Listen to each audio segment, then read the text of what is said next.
To remind everyone, you took over as acting FBI director after your boss, James Comey, was fired by Trump. And almost immediately, we've now learned you opened investigations into whether Trump obstructed justice and whether he was acting as an agent for Russia. Did you believe he was actually an agent for Russia? We believe that could be possible, and that's why we opened those cases. How possible?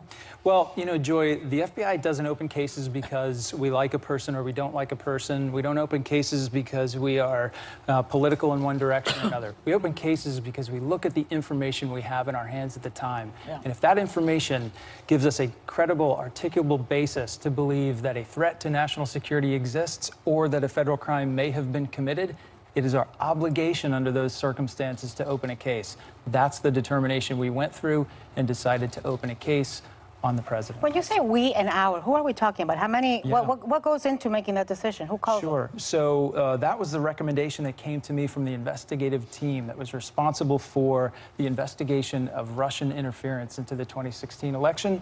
It was something that we considered very closely. I further discussed it with FBI attorneys, our general counsel, and then of course I had several conversations with Rod Rosenstein about it.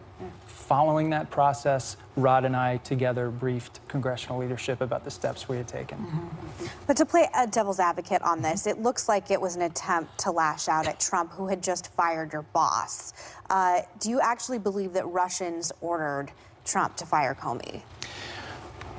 Well, we don't know, and we certainly didn't know that at the time. So, Megan, I think it's important to realize that the things that were causing us to believe that a threat to national security might exist had been building up throughout the investigation we'd been conducting through the fall. It was the way the president had been interacting with us, the way that he had talked about the case publicly, tried to kind of undermine our efforts, made it clear that he wasn't happy about what we were doing, the fact that he had asked Jim Comey to shut down the investigation into Mike Flynn, which was an important part of that investigation, and then, of course, the fact that he fired the director when he didn't do those things that the president had asked. So you put all those circumstances together, and then, of course, add to it the president's own public statements indicating that he was thinking about Russia when he fired the director of the FBI. We felt it was our obligation to act in those circumstances was undeniable.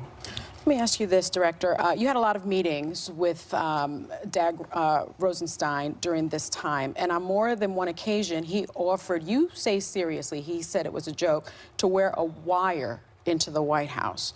You say he also floated the idea of invoking the 25th Amendment to remove the president and speculated about which cabinet officials would be on board. So what goes through your mind when you hear the number 2 at the Justice Department, a Trump appointee, basically saying that the president is unfit to be the president of the United States? Sonny, it was incredible. I mean, you worked in the department. You understand how far we had been pushed to even have a conversation that included those statements. I don't want to overstate it because I do think that these comments about the 25th Amendment and about wearing a wire have been a little bit distracting and it's pulled people away from the main themes here.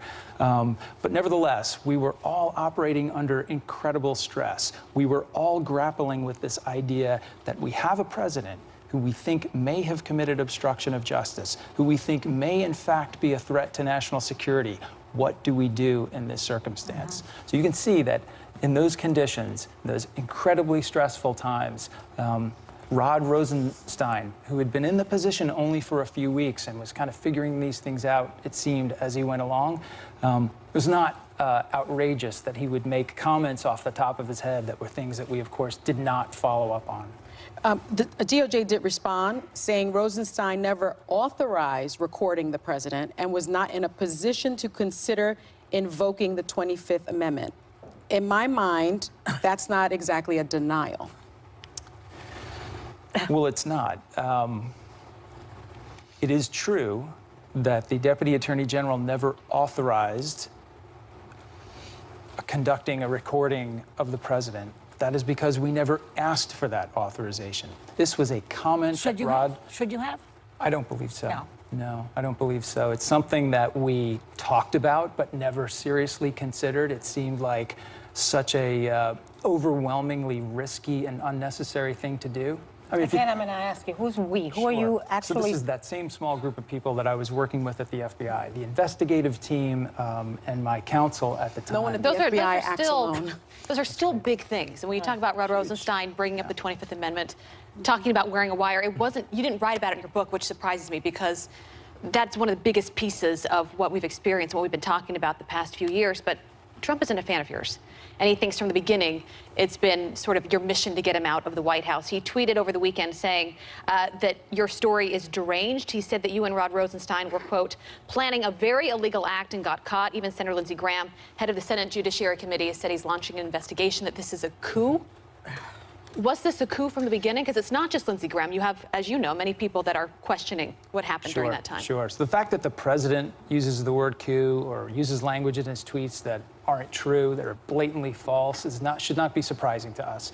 The president has been lying about me and my family for the last 2 years. So when I see tweets like this, it's kind of sad to say, but we've become kind of used to it by now.